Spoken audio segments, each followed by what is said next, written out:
Just before walking down the aisle, my fiance's sister gave me a nasty look and said, "You'll never be the woman he loves most. I'll always come first." My fiance laughed and said, "She's right, you know." I smiled and said, "Enjoy the wedding." Then I turned and walked straight into the limo with his biggest secret. I was supposed to get married last weekend. Everything was ready: the Plaza Hotel, a huge wedding, a Vera Wang dress, hundreds of guests, months of planning, and every detail checked. But I left, not because I had second thoughts, but because 10 minutes before the ceremony, I realized the man I was about to marry was a joke. Let's go back to the start. My fiancé, Nate, and I had been together for 4 years. We met in New York, both working in finance, both ambitious, both wanting the perfect life. I thought we were on the same page. I thought he was the one. I should have known better. The first red flag: his sister, Allison. She had no boundaries. She acted like his second girlfriend, sitting on his lap at family events and saying she was the most important woman in his life. She even had a meltdown when I moved in with him. She would openly say things like, "I don't think Nate should ever get married. He's meant to be free." At first, I told myself it was just an overprotective sibling thing. Some families are close. I thought once we got engaged, she'd back off. She didn't. If anything, she got worse. The second red flag: Nate didn't stop it. He would laugh it off and tell me I was overreacting. Even when I pointed out how weird it was that his sister threw a fit when he canceled dinner with her because we had plans, he just shrugged and said, "That's just how she is." Looking back, I should have seen the signs, but love can make you blind. Then there was the money issue. I knew Nate liked expensive things: designer suits, fancy watches, first-class flights, private clubs, but I thought he could afford it. We both worked in finance, so we made good money. But something always felt off. Like the time his card got declined at Cipriani, and he joked, "Oh, I must have hit my limit." Or when we were supposed to split the cost of a vacation, and he asked me to put it on my card. "I'll pay you back," he said. He never did. I convinced myself it wasn't a big deal, that maybe he was just bad at managing money. I even offered to help him organize his finances, but he brushed it off. The truth? I didn't know where his money was really coming from until 2 weeks before the wedding. At a charity gala, I met a man named Bradley Peters. We talked, and I mentioned I was getting married soon. He asked who my fiancé was, and when I told him, his face changed. "Brad. Nate, last name." "Yeah, that's him. Do you know him?" Brad laughed. "Yeah, I know him." He pulled out his phone and showed me a picture of him and Nate on a yacht in Ibiza. That wasn't the shocking part. The shocking part was that Nate was sitting on his lap. My stomach dropped. "How do you know him?" I asked. Brad smiled. "Didn't he tell you? We've been involved for a while." I couldn't believe it. Brad had been funding Nate's entire lifestyle for the past 3 years: rent, travel, clothes, everything. And Nate had led him to believe that I knew and was okay with it. "Wait, so you're together?" I asked. Brad sighed. "Not exactly." He made it sound like an arrangement, that you were on board. I was shaking. 2 weeks before the wedding, I found out my fiancé was someone's sugar baby, and he'd let me think he was just a rich guy who made bad spending choices. Brad was mad, but not at me. He lied to both of us. I didn't know what to say, so I just laughed because everything was so crazy I couldn't even process it.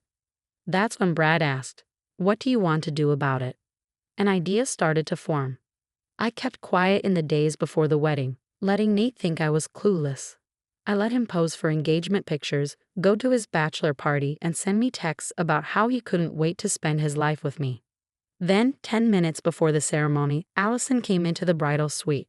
She walked up to me with a smirk and said, "You'll never be the woman he loves most.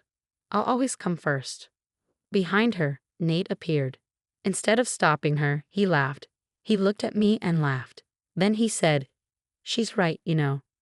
Something clicked inside me. I realized he was never going to put me first. Even without the Brad situation, even if we got married, I'd always be fighting for a place in my own husband's life. And I was done. So I smiled, handed Allison my bouquet, and said, "Enjoy the wedding." Then I turned, walked out, and got into the limo where Brad was waiting. The door shut behind me and the air conditioning hit me, making me feel a bit better after the intense heat. Brad sat across from me, a glass of whiskey in his hand. That bad, huh? He asked, raising an eyebrow. I exhaled slowly, feeling adrenaline rush through me. Worse. Brad smirked. Drink. Without hesitating, I popped the champagne bottle and poured myself a glass. I needed to calm down. Brad took a sip of his whiskey and asked, "So, what's the next move?" I wasn't done. I didn't just want to leave. I wanted to make sure Nate never forgot what he lost. I wanted him to feel the way I felt. How fast can you ruin his life? I asked. Brad grinned. Back in the ballroom, chaos was already starting. At first, no one noticed I was gone. People were chatting, sipping champagne, waiting for the ceremony to start. Then the whispering began. Where's the bride? Is there a delay? Nate was standing near the altar, pretending everything was fine. Then a hotel staff member approached him. Sir, the man said, we need to discuss an issue with the billing. Nate frowned. Billing? Yes, the charges on the main card have been declined repeatedly. At first, Nate laughed, but his expression changed when he realized Brad had already made the call. Within minutes, vendors were pulling out. The catering service refused to serve any more food. The bartenders stopped serving drinks. The wedding planner stormed up to Nate, demanding immediate payment. Then the music stopped. Total silence. The officiant turned to Nate and asked, "Where's the bride?" That's when panic hit. His perfect wedding was falling apart, and I wasn't even there to watch it burn. Brad checked his phone. The plaza is shutting everything down. The bartenders aren't serving. The DJs are packing up. This should be fun. I took another sip of champagne. Not enough. Brad smirked. You're ruthless. You just figuring that out. He laughed. All right, what else? I leaned back, my mind racing. Then I had an idea.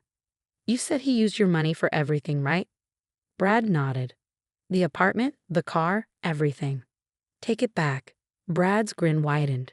Now we're talking. He made another call. Within minutes, Nate's apartment was no longer his. The keys were taken back. The Porsche was being towed. His credit cards were frozen. By the time Nate realized what was happening, he'd be homeless, broke, and humiliated. And I wasn't done yet. Then Brad's phone rang. His expression changed when he saw who it was. He hesitated before answering. What? He said sharply.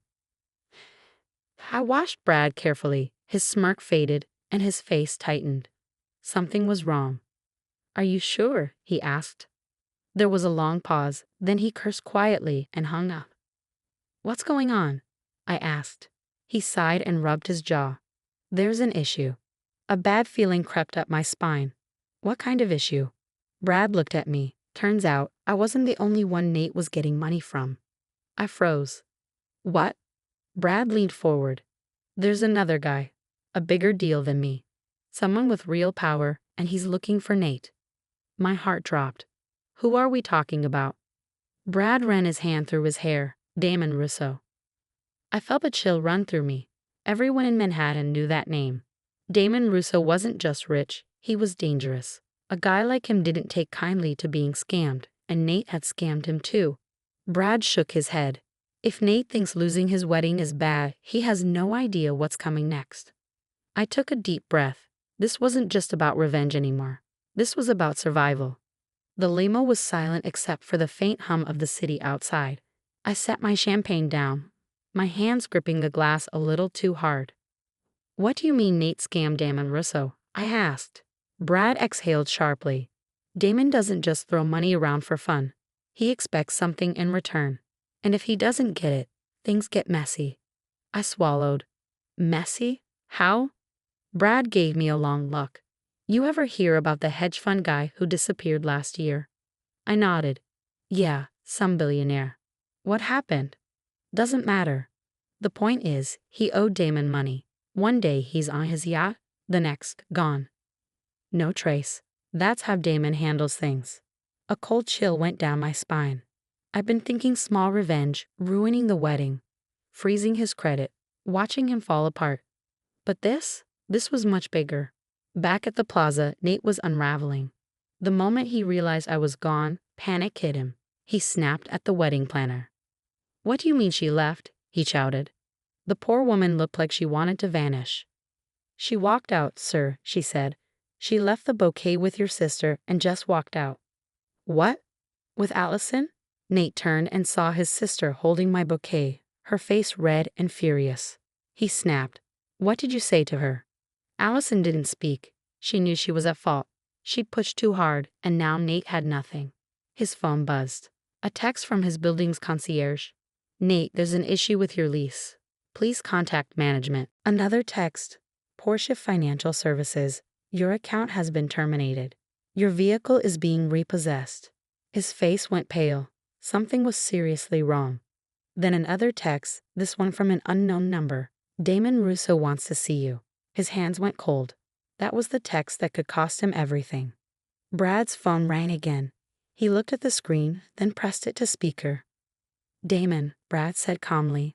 A deep voice filled the car. I hear you've been playing games with my money. I froze. Brad shot me a look, signaling me to stay quiet. Damon, Brad said, this isn't about me. Then who's it about? Brad's jaw tightened. Nate. Damon laughed. Ah, little rat. I had a feeling. You see, Brad, I don't like when people waste my time. And your boy, Nate, he's wasted a lot of it. Brad leaned forward. What did he do? Damon sighed. He convinced me to invest in a fake deal, a shell company. Thousands of dollars gone, and now he thinks he can walk away. I felt my stomach twist. This wasn't just Nate being a fraud with sugar daddies. This was serious. Brad rubbed his face. How much are we talking? Damon paused. $3 million. I almost choked. $3 million. Nate had scammed a man like Damon Russo and thought he could get away with it. I gripped Brad's arm. If Damon finds him first, what happens? Brad met my gaze and turned back to the phone. Damon, let me handle this. Damon's voice was cold.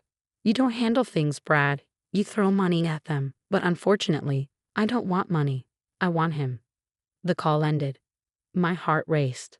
I thought I was leaving Nate to financial ruin, but I didn't realize I might be leaving him to something much worse. Brad rubbed his temples. This is bad. I nodded. Yeah, no kidding. Then I straightened. Brad, we have to find him first. Brad blinked. Why the hell would we do that? Because, I said, gripping my champagne glass tight. As much as I hate him, I don't want him dead. Brad sighed. All right, so where do we start? I grabbed my phone and started typing. I knew Nate. If he was going to run, there was only one place he'd go, and I was going to be there waiting for him. Brad drove. I sat in the passenger seat, focused on my phone, figuring out where Nate might be. We needed something fast, something low profile. Nate wasn't at the plaza anymore. I knew because his name popped up on my phone. I hesitated, then answered. Where the hell are you? His voice was frantic. Don't play games with me. You need to.